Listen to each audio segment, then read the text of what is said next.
Welcome back to the Mike Huckabee Show for Thursday.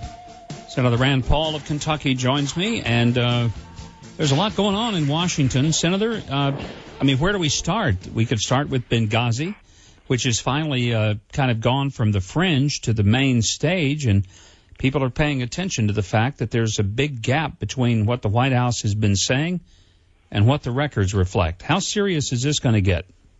Well, I think the level of mistrust of this president and his administration is rising exponentially, and so some of these stories that many of us have been worried about for months are rising to the surface now because people are wondering, can they trust the answers they've been getting? I was in the Foreign Affairs committee when Hillary Clinton came before us, and she said she had nothing to do with the talking points. Now it looks like her fingerprints were all over the talking points because her spokesman was on the phone continuously saying we need to delete this talk of terrorism because it might have political ramifications. It was amazing looking at this progression and all the changes, revisions, and edits that were made. That thing went through more edits than a Hollywood movie script in production on a $100 million budget. I've just never imagined that, the talking points would become that so focused. But it's interesting. You sort of start out with the truth, and then it becomes so obscured in the end, you question, have we heard the truth, or are we hearing spin at this point? Well, and it was also disturbing that even the 94 pages of emails that were released, there's 67 hours unaccounted for from the time of the actual incident to the time we see the first email. Is anybody asking for the emails and the communications that happened in those 67 hours? I think there are a lot of questions still, not only those emails, but I think we're also asking the question, who gave the order that the special forces would not be allowed to go from Tripoli to Benghazi? So there are so many questions involved here. And also I just think, frankly, the review board missed the boat on this. Ambassador Pickering said, well, none of these decisions rose up to the level of the Secretary of State. Well, to me, that's precisely Hillary Clinton's culpability, is that the decision should have been made by her. And if underlings made the decision, she's equally culpable for not making these decisions herself and denying the security request to Benghazi. Benghazi just being one of the three big issues. A week ago, it was about the only thing that was really scandalizing the Obama administration, and then the big story broke about the IRS. Turns out they had been targeting Tea Party groups, and that was a shocker. And even the manner in which that information came out. Lois Lerner standing up before an American Bar Association audience almost as if the question were planted, and they dump it on a Friday afternoon so that they can kind of ease the pain of it. And then I think as people started realizing, look, this wasn't just a handful, this was hundreds of organizations. We just talked earlier to Congressman Robert Pittenger, who from North Carolina is congressman for the Billy Graham district. The Billy Graham organization was one of those targeted by the IRS. And I'm thinking, if the IRS has to question the integrity of the Billy Graham organization and slow walk some of their forms, something's terribly wrong. I meet ministers all the time that are concerned about their tax status and concerned about talking about things being moral or immoral from the pulpit, which is a pretty sad state of affairs. But, there's something profoundly un-American about using the government to punish your political opponents. I don't care whether you're a Republican, a Democrat, or an independent. Most of us want to believe that if we lose an election, the other party's not going to use a $4 trillion government to come after us in a personal way. So I think you're going to find widespread disapproval of this, but it's not going to go away until the president actually says, you know what? The person who made this decision was X, and that person has been fired and will never work in government again. It's not enough to have somebody, do an early resignation that was leaving in 2 months who then also doesn't admit culpability when they leave. No, and I think that was a little bit mild to say, okay, here's a person who had already started packing up his things, and we just asked him to go ahead and put it in the box sooner. I'm not even sure. Is he going to be out the door before his scheduled departure in June?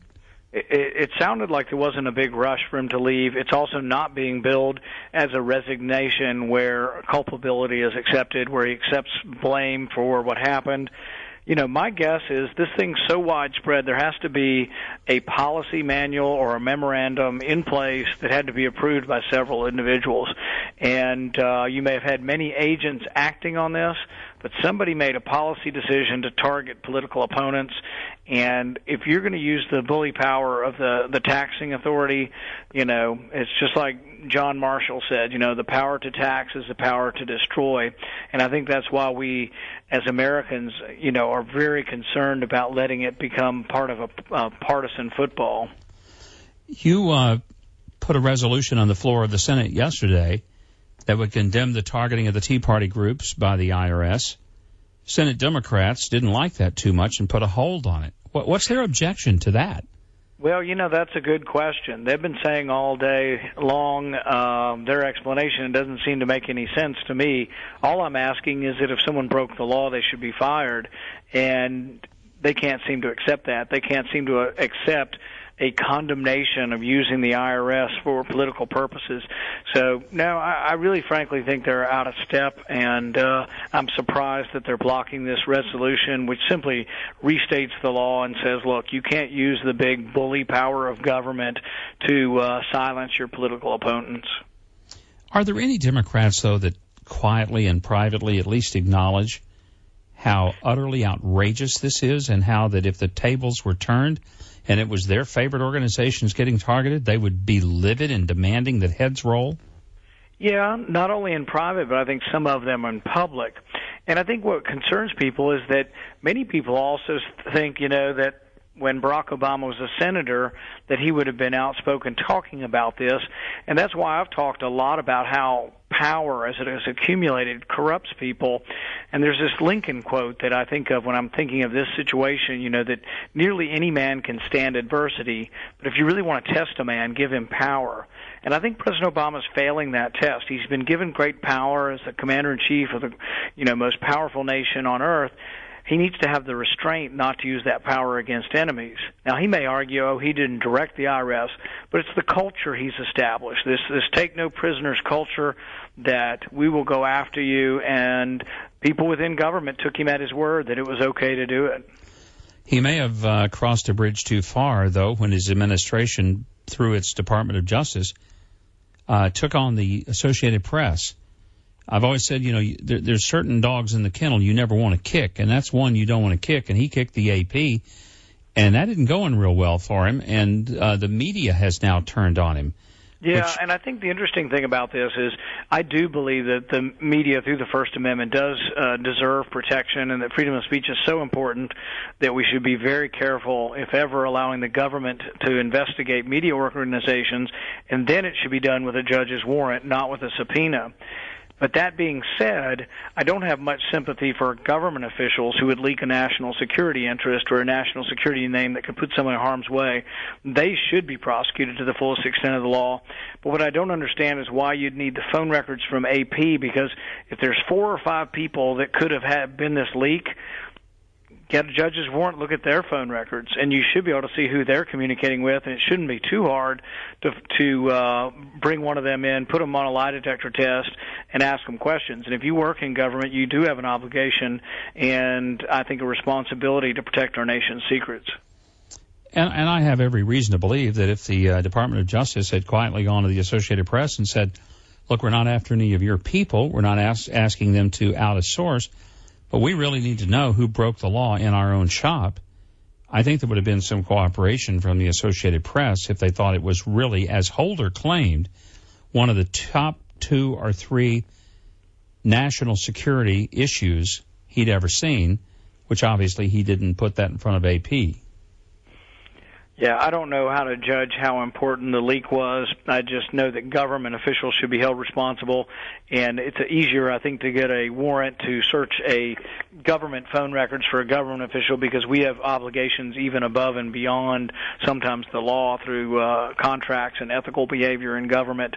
We're expected to behave at a higher level, and so, I'm disappointed in this, but it appears to be another abuse of power that the president, who seemed at one time to believe in protecting civil liberties, now seems to very carelessly cast them aside when he's in charge.